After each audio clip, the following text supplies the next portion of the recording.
Olá, meus amigos, tudo bem? Olha, hoje eu quero trazer para vocês um estudo de caso muito interessante. BPC, LOAS, a pessoa deficiente. E alguns detalhes importantes, especialmente aqui sobre grupo familiar. Tá? Quem são aqueles que compõem o seu grupo familiar para fins de BPC, LOAS, benefício assistencial? Vamos lá? Vamos para mais um estudo de caso?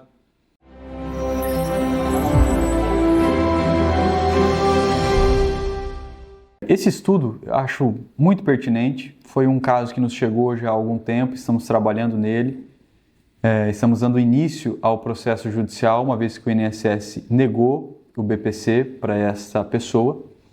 É um rapaz com seus 40 anos, né? Ele nasceu com uma paralisia cerebral.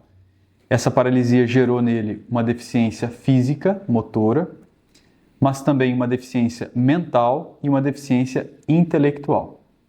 Tá?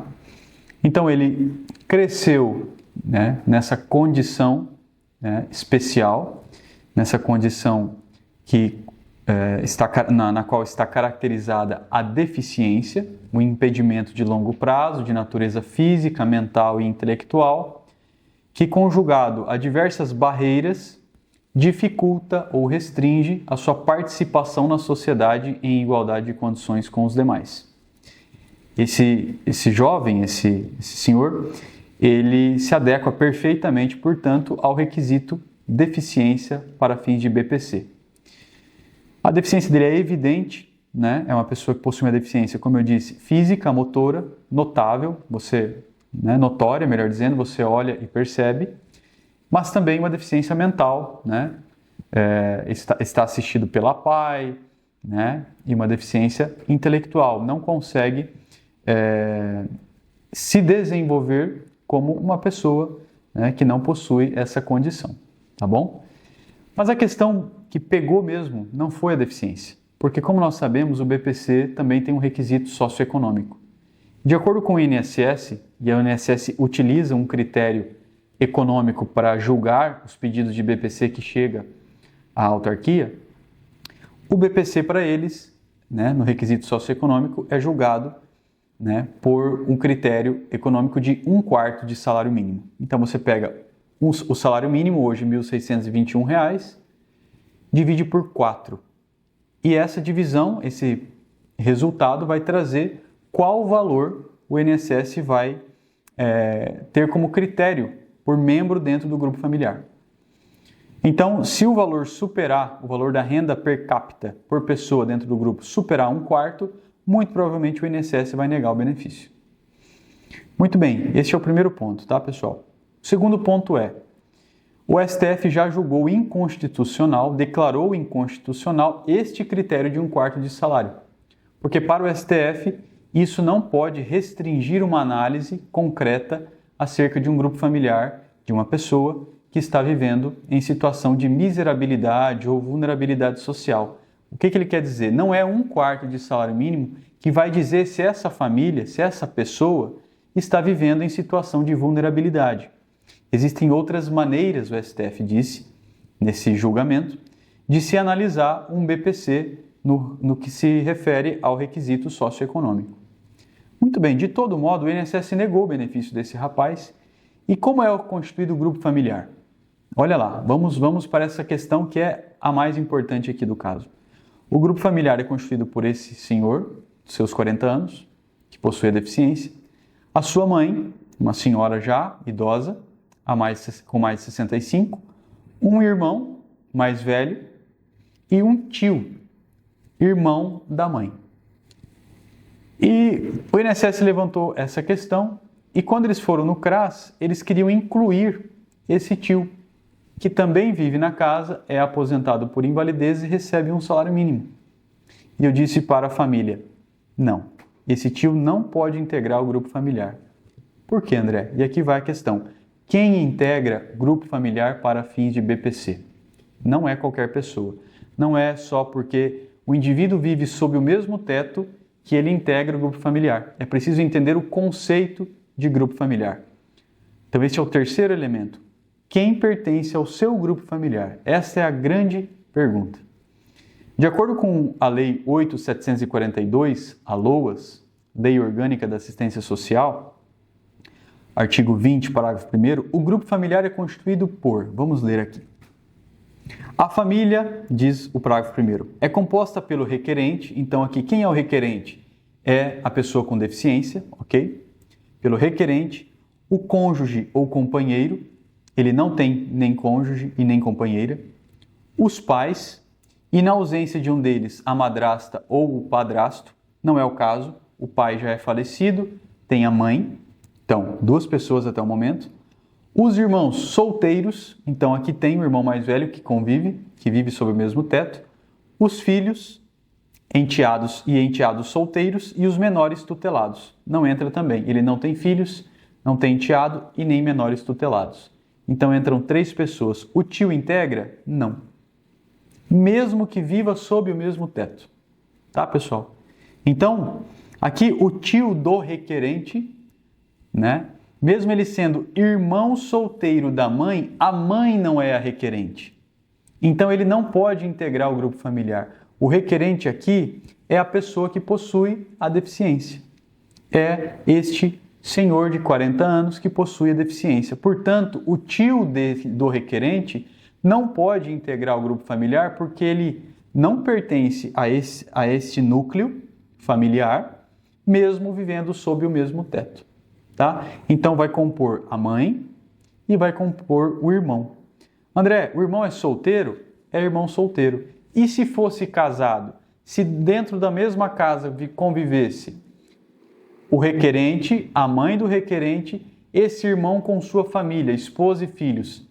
Esse irmão com a esposa e os filhos, eles vão integrar o grupo familiar? Não vão integrar, porque eles são um outro núcleo familiar, mesmo que vivam sob o mesmo teto, tá, pessoal?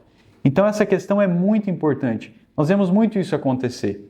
Famílias que vivem sob o mesmo teto, mas possuem núcleos distintos, grupos familiares distintos, tá, pessoal? Então nós temos que tomar muito cuidado, porque às vezes você vai lá para fazer o seu cadastro único na assistência social e eles falam, não, todos precisam compor o mesmo grupo familiar. Não é bem por aí. Temos que tomar muito cuidado, tá? E este caso é um caso, assim, exemplo para indicar que não é porque todos vivem sob o mesmo teto que todos integram o mesmo grupo familiar. Esse tio, aposentado por invalidez, vive precisando de auxílio de terceiros, ele é cadeirante, precisa de amparo, ele é amparado pelo irmão mais velho do requerente, certo? Que não trabalha, não tem carteira assinada e é solteiro. Então, este irmão do requerente, ele participa do grupo familiar do requerente, certo? Mas ele não tem renda e a mãe também não tem renda. Então, hoje o grupo familiar não possui renda. Ah, mas o tio vive sob o mesmo teto, recebe um salário mínimo. Não importa, pessoal. O conceito de grupo familiar está descrito no parágrafo 1º do artigo 20 da Lei 8.742. Aquilo que foge do conceito da definição de grupo familiar não pode integrar. Não está livre de interpretação. Então é muito importante que o advogado sempre esteja orientando você para que você não caia, às vezes, nesses erros de interpretação, nesses excessos de interpretação que visam incluir qualquer pessoa dentro do grupo familiar, mesmo aquelas que não estão selecionadas, apresentadas pelo parágrafo 1º. Tá, pessoal? Então, assim, a letra da lei, quando ela traz um benefício, quando ela traz um instituto, um conceito, ela precisa ser analisada, ela precisa ser lida, né, nos seus próprios termos, tá? E às vezes complementada por doutrina, às vezes complementada por julgamentos, como esse do STF que eu citei, que declarou inconstitucional o requisito socioeconômico de 1/4 de salário mínimo, enfim. Mas é essa letra, é este conceito que precisa ser analisado quando você for lá no CRAS fazer um pedido de BPC. Outro exemplo que chegou semana passada. O rapaz já é 19 anos, tem cegueira. O nível de acuidade visual dele é tão baixo que, de acordo com a legislação, pode ser caracterizado como cegueira e por isso ele não consegue trabalho, ele não consegue emprego. Ele vive de favor na casa de uma família porque um amigo, né, se compadeceu dele e o chamou para viver nessa casa. Essa família que o convidou para viver ali, ela pertence ao seu grupo familiar? Não pertence. Por mais que ele esteja vivendo de favor na casa de terceiros, não é porque essa família o convidou para viver ali, está ajudando, auxiliando com assistência, que faz com que automaticamente esse outro grupo familiar, essa outra família, pertença ao seu grupo familiar.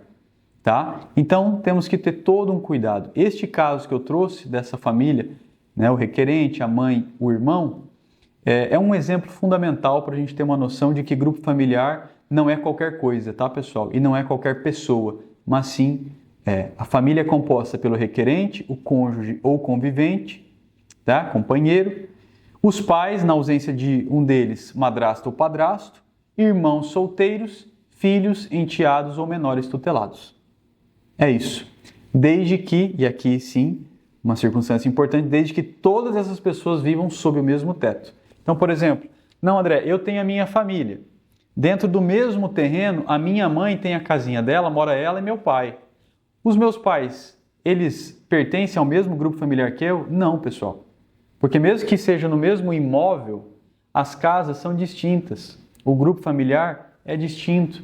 Tá? Você é casado ou você é solteiro, mas está ali na sua casa, tem sua renda, tem sua vida. Seus pais estão vivendo ali na outra casa. Então, temos que ter muito cuidado. Tá? Este é um grande exemplo, como eu disse, para que nós saiamos desse vídeo mais orientados, mais assim, conhecedores da norma, né, do que diz a LOAS, a Lei Orgânica da Assistência Social, em seu artigo 20, parágrafo 1º.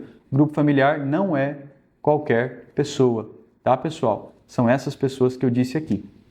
Beleza? Então, deixo aqui o meu abraço para todos vocês. Se inscrevam aí, curtam, comentem.